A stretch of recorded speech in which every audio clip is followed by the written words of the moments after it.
Hey y'all, welcome back to Elevation Car Talks.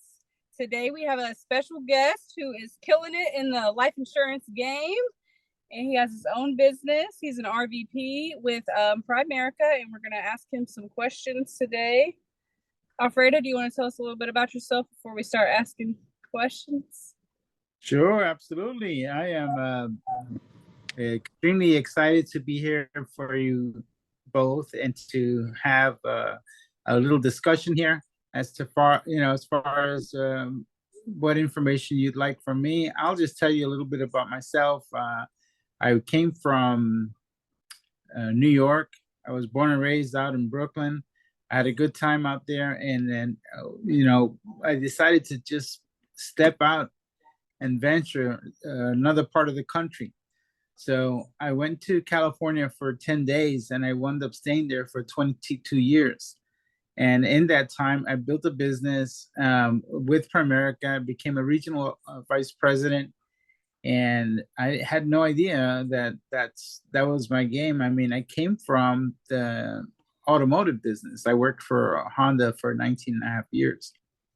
And very successful. I have a PhD, a public high school diploma. So I was able to never had to even show that, but I've always had a six-figure income. And that income comes from being in sales, comes from, having a relationship with people. It comes from, understanding people and stuff like that. So what I did have, as far as Honda was concerned, they gave me a great opportunity, but they also took away my freedom. So I had a nice schedule around. Come in at 9 o'clock, who knows when you're leaving? Come in at 12 o'clock for sure, you'll never know when you're leaving. And it's a 60 or 70 hour week. It's a great income of over 200,000 a year, but you ain't going home whenever you think you're going home. So that was some of the things that I didn't like, is that I had no freedom, and I needed to find something different. And when I did, I would boldly make that move. And there I am. A couple of years ago, I decided to come out to Texas and venture out here a little bit. And that's when I met Sierra. And that's when I met a few other amazing leaders in our team. And that's really it. I came to Texas. I decided, if I could build a business in California without knowing anybody, I came to Texas. I didn't know anybody, but I quickly started meeting people. I figured out a way to meet people. I am in a wheelchair now for 5.5 years. So, there's no limits. Whatever you decide that you want to do, you can make it happen, regardless of whatever situation or whatever circumstance you're in. You figure out a way. If you want it bad enough, you're going to have it. So I praise God. God first, family second, business third. And that's how we succeed here, is because we have a solid foundation and keep God first. So I hope that gives you a little bit of insight as me. Yeah, so just a little random question from what you were talking about before we get into our other question. So would you say you would rather make $100,000 a year working for yourself rather than that 200 grand working for Honda? Absolutely. When you look at 200,000, it was actually 210. 210 equals 120 when you're a W-2. And because the higher bracket you work at, it's going to be a higher set of taxes and things like that. But when you have your own business, there is a lot of things that the government allows you to write off, because you are in business and eventually you're helping them by employing people and bringing people on board. So I'd rather have the 120 than to have and have the freedom, because the freedom is priceless. It is absolutely priceless. Imagine who would hire me right now in a wheelchair. I'm a liability wherever I go, right? So right. I call my own shots now. Yeah, well, here you are killing it. Got you a nice house. Got your mama house. Got my mama house. That's right. Yes. Yeah. So you kind of answered it a little bit already about what made you start a business. Do you want to go into a little more detail about that? Well, sure. Yeah. One of the things that I really wanted to do is venture out into other places. And when you're working for a specific company, if you are have to be at that location, that's it. That's where you have to plant your flag, and you're there until who knows. But they can also turn the switch off any day they want to. Usually, the more money you make, it's very easy to try to replace you with maybe 2 or 3 people working for the same income. One thing that I could not stand, and I knew I wasn't going to do it to myself, was if I'm going to work really, really hard for someone else, I might as well work hard for me. The other thing is that when they start messing with this is what really got me. They start messing with your pay schedule. They call it a pay schedule. And then you figure out how to, get back on top of that pay schedule again, and then they do it again. And then by the third time that they cut, and when they cut off that type of income, they cut it off by $5,000 to $7,000 a month. Imagine you having to readjust your lifestyle by $5,000 or $6,000 or $7,000. That's not easy to do. So I lost my passion. I lost my passion for what I really wanted to do there, to build that business. And I started building something in my head. I didn't know what I was going to do, but I knew something was out there.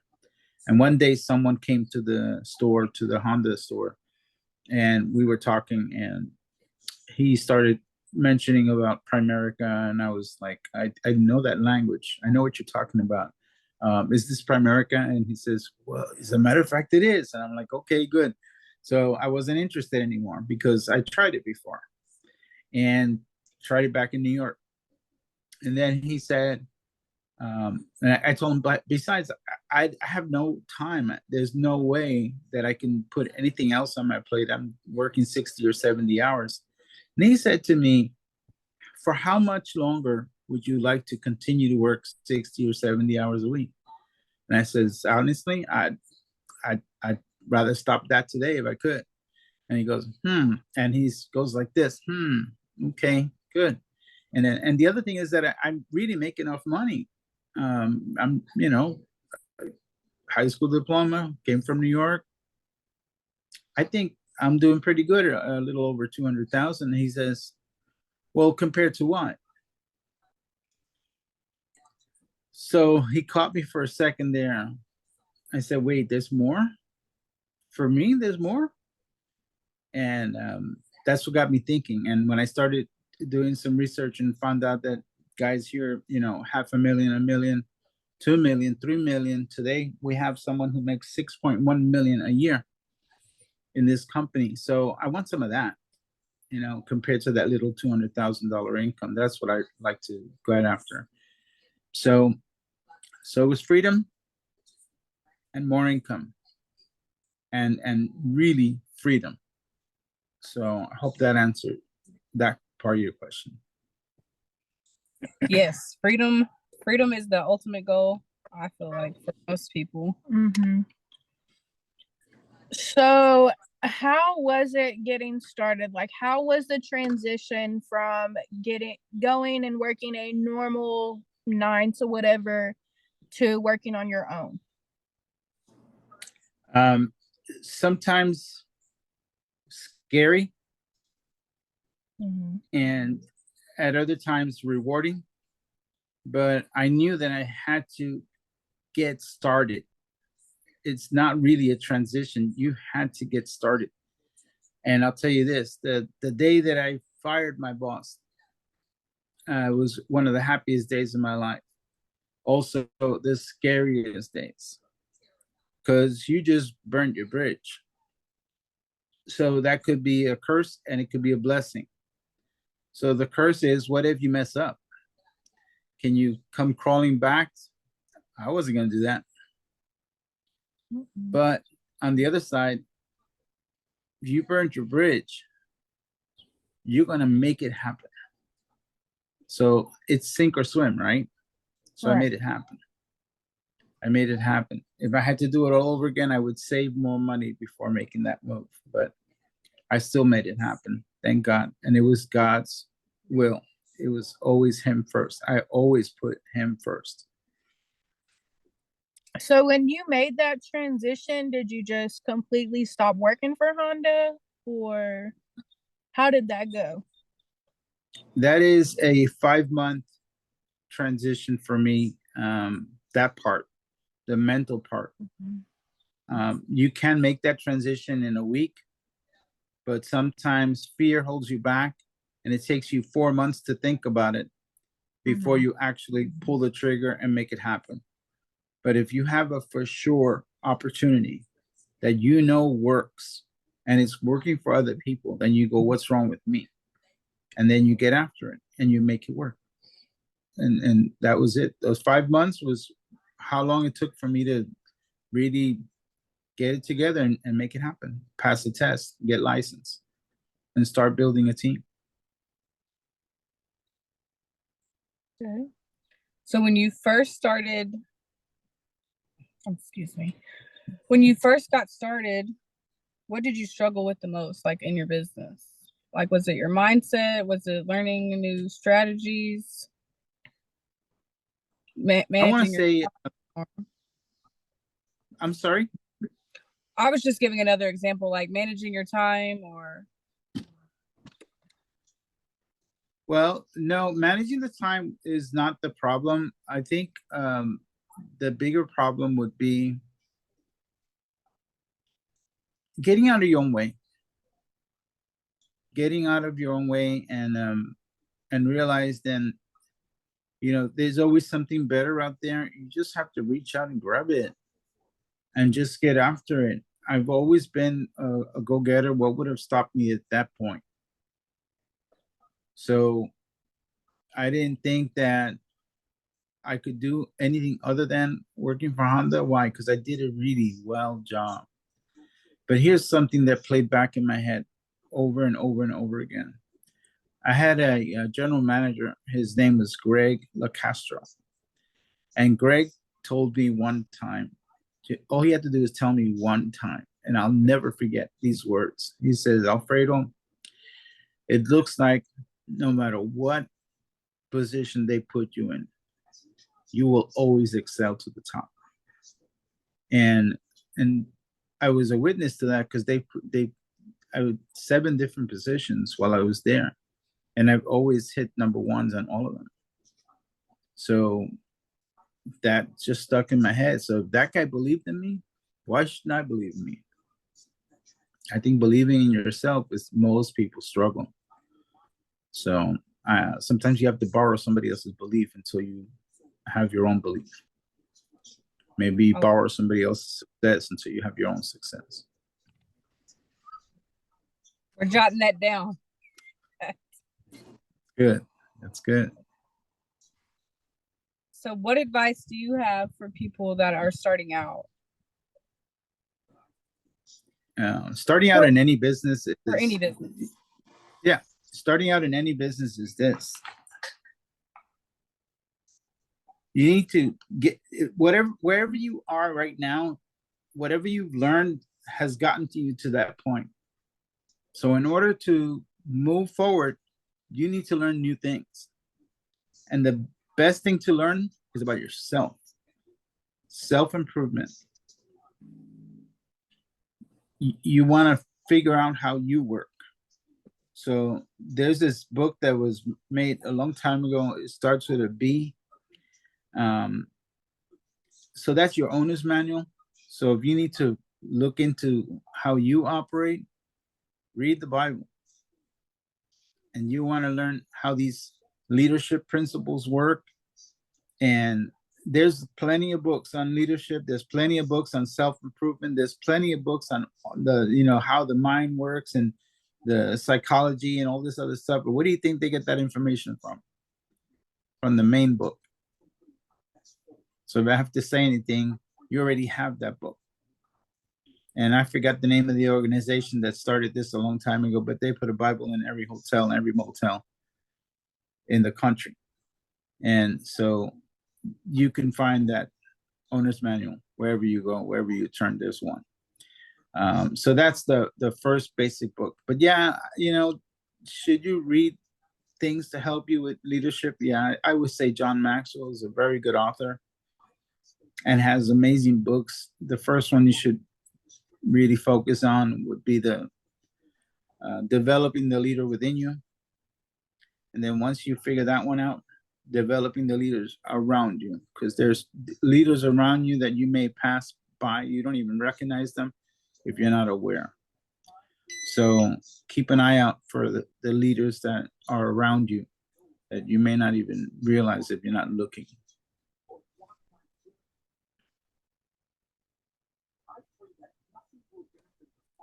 Makes sense. That makes sense.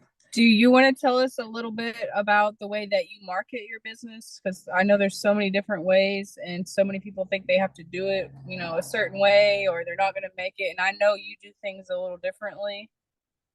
You want to tell us about that? Sure.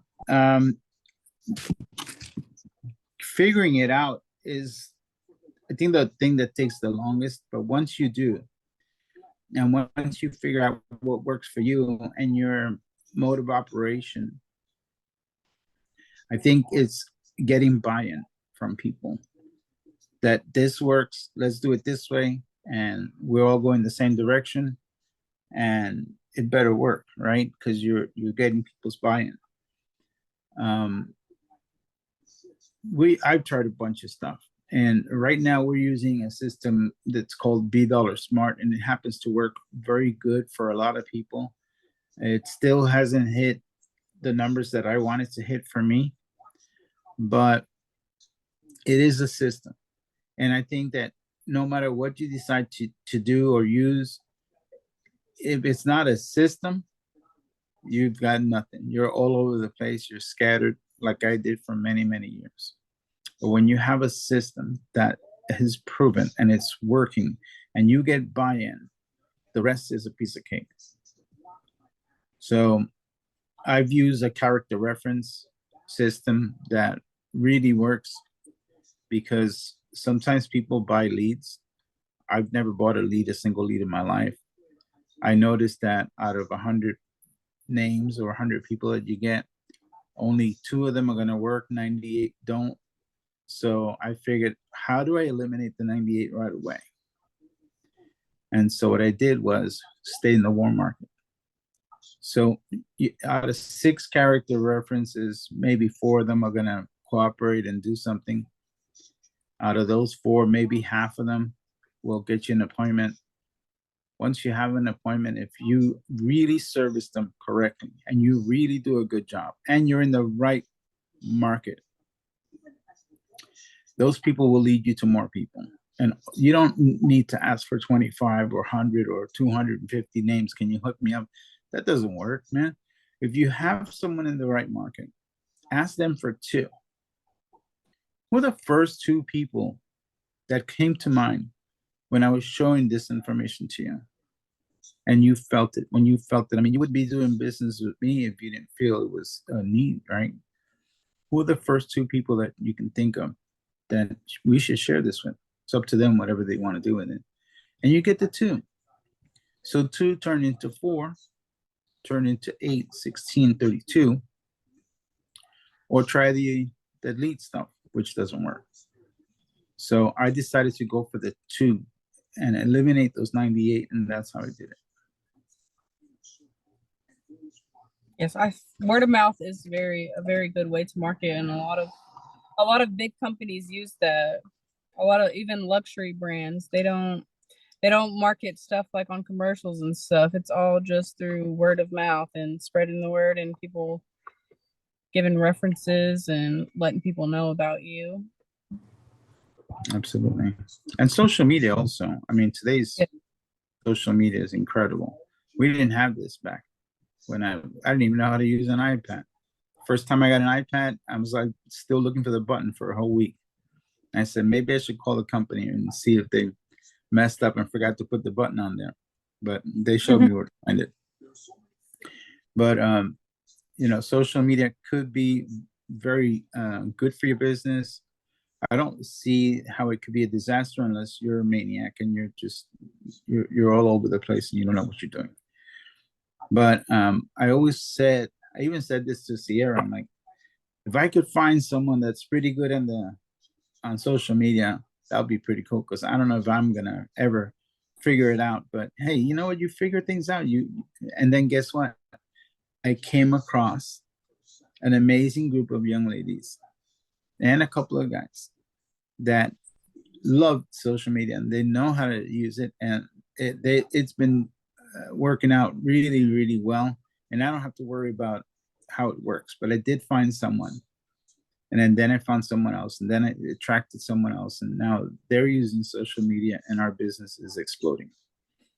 I heard one time someone asked Henry Ford, the gentleman who started the company, Ford Motors. They said, well, do you know how to do this? And he goes, no. Well, do you know how to do this? No. Well, do you know how to do this? He says, no. But I could find someone who knows how to use and knows how to do this and knows how to do that and knows how to do the other thing. And I did. So what's your next question? He shut the person up. Because it's not so much that you have to do it all, but delegate and yes, find delegation and team building for sure. Absolutely. Yeah. Yeah. I hope this is really helping. I think so. I forgot what I was about to say. Do you have more questions? I think I wrote them down. Yeah, I think.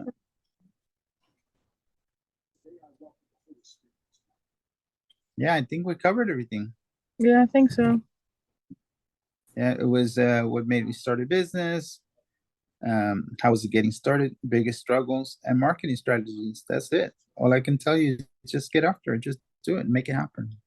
Yes. Oh, that's what I was gonna say with the social media thing. I really don't feel like yeah, there's strategies that you can do and that people teach or whatever, but I really do feel like the main thing is just getting on there and being yourself every day. Yep. And yeah, people are sure that and sticking to it and staying motivated while doing it. And like there's a lot of like times where people do stuff but then they stop because they're not getting anything from it like they thought they would. So it's really just staying motivated. Yeah, you got to keep showing up when no one's watching. Well, you think they're not watching. They are watching. There you go. There's a lot of people that won't hit that like button until there's 10,000 other people that like it too. That's just how it is. They just follow other people. They don't. That is true. That is true. So people are 100% watching. Yes. Is when they take action is out of your control. It's up to them. So you stay yourself and be yourself and stop trying to promote product all the time. Promote yourself, brand yourself, get yourself out there. That's what really people like you. They know you. And if they know you, like you, and trust you, they'll do business with you. Know, like, and trust. Those are golden keys right there. Yeah. But I feel like my hardest thing is definitely being myself in front of the camera. For some reason, when the camera comes on, my train of thought doesn't flow as good. And like we can have a conversation and flow completely, like no stops, no wait a minute, what, no, nothing. It'll just completely flow. But as soon as we get in front of the camera, we be looking at each other like, wait a minute, what? I have an idea for that. Okay. Hear it. You turn it on and forget about it. When I was growing up, it was set it and forget it. I told my little brother that yesterday. Yep. You just turn it on, forget that it's there, and be you. The best way to be you is like they didn't have cameras back in the day, and you were you were yourself. I have people that join the business. They go, "What do I say? What did you say before you joined the business? Were you talking to people, or what did you say? Go talk to someone and ask them where's the nearest McDonald's." I feel like sometimes sometimes in people that's more so like a lack of confidence and a lack of being confident in whatever you're talking about, or being like in our aspect, like recording wise, it's not, we lack confidence in talking to a camera. Like we can talk to each other just fine, but when it comes to if I a see you in camera, person, I got confidence. yeah. But When it comes to talking on a camera, we just be like, we get nervous. And it should be the other way around. It should really be the other way around. Because how big is a person? I feel like more so for 5'10"? me anyways, I feel like it's more so because I can't see that person's reaction right in front of me. It kind of gives me anxiety on as like, to like, oh, what are they really thinking? Like, what are they, you know? It's more so like a anxiety thing. Like, I don't know how they're feeling about it. I don't know if they're actually liking it. And it's more so worrying about what they think instead of worrying about, okay, well, this is what I want to do and this is how I feel about it, and I don't really care about how anybody else feels. I'm gonna do it. It's more so of worrying about what others think of me. So I think what other people think about you is none of your business. I like that too. None of my business. None of your business. Let them think whatever they want to think. You know, sometimes I know people that, well, 2 weeks ago I did this, you know, and I'm still wondering, you know, I'm like, man, that dude forgot about you 2 minutes after he met, and you're still worrying about that? Come on, man, stop worrying about what people think about you. But see, I can do that in person. I have no problem with that in person. I don't give a fuck. But like, for some reason on the camera, I just get so shy. That's exactly how. For me, I'm a shy person to begin with. Like, it takes me a while to warm up and show my full personality. But for me, with the camera, it's just like I feel like I'm talking to nobody. Right. Like, so it's like a little awkward. Yeah. So maybe play a little mind game when it comes to something like that. Just look at what is the size of a person, right? I started saying that before. So a person could be 5'5", 5'8", 5'10", 6'3", 4'11", right? Even the shortest person you know could be a 10-year-old that's 3 feet tall, right? Well, these days they're taller than that. But my point is that human beings are tall and the camera is so tiny, and we worry about such a tiny little thing that if we can get it past our brain that, okay, so don't think about it as a camera, think about it as a size. So are you, like, if you're gonna step on an ant that you probably did and you didn't even realize it was there, man, these things are so tiny. You may even step on a camera lens one day and not even realize it's there. It's tiny. Forget about it. It's tiny. It's small compared to a human being. They can probably try to hit you or something like that. You're never going to get hurt by a camera lens. Never. That's all in your head.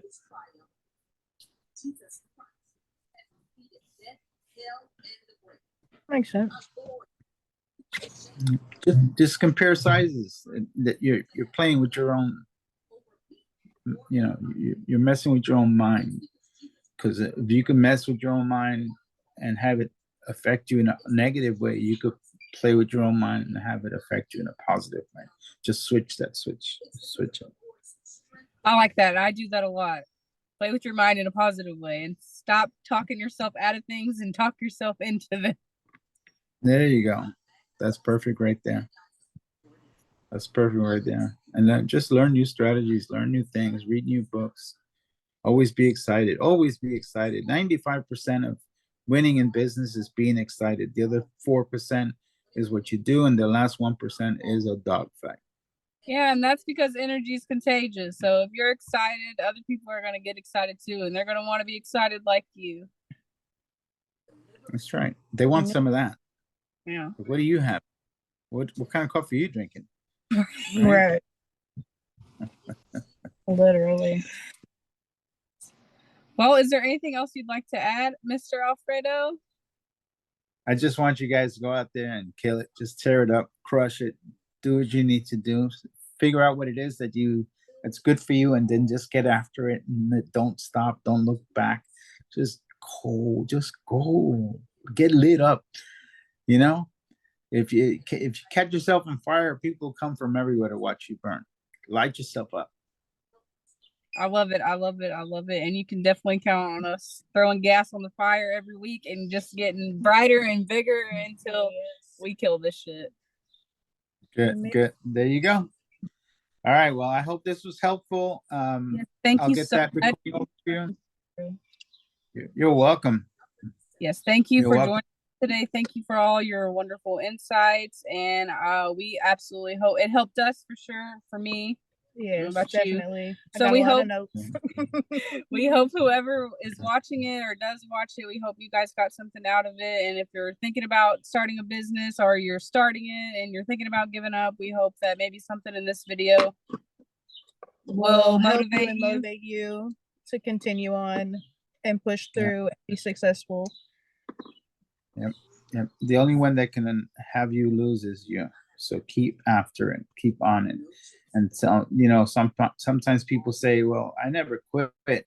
Well, yeah, when you stop reading, when you stop showing up, when you stop engaging, when you stop responding, you quit. So those are little steps to quitting the big quit, and then you just fade away. Yes, so the small steps are definitely important. They matter. Yeah. Sure. All right. Well, take care, ladies. It was a pleasure meeting you guys. Thank you. It's nice meeting you. Sorry. If y'all need any life insurance, go hit up Alfredo. We will be sure to tag him in the video. He has great options for you. If you're interested in becoming a life insurance agent, if that's something that you're passionate about, definitely go check him out. He's your guy to see. And thanks for joining your favorite cousin. So we'll see you next time. I'll see you guys later. Take care. All right. Thank you, Alfredo. You're welcome. Bye-bye.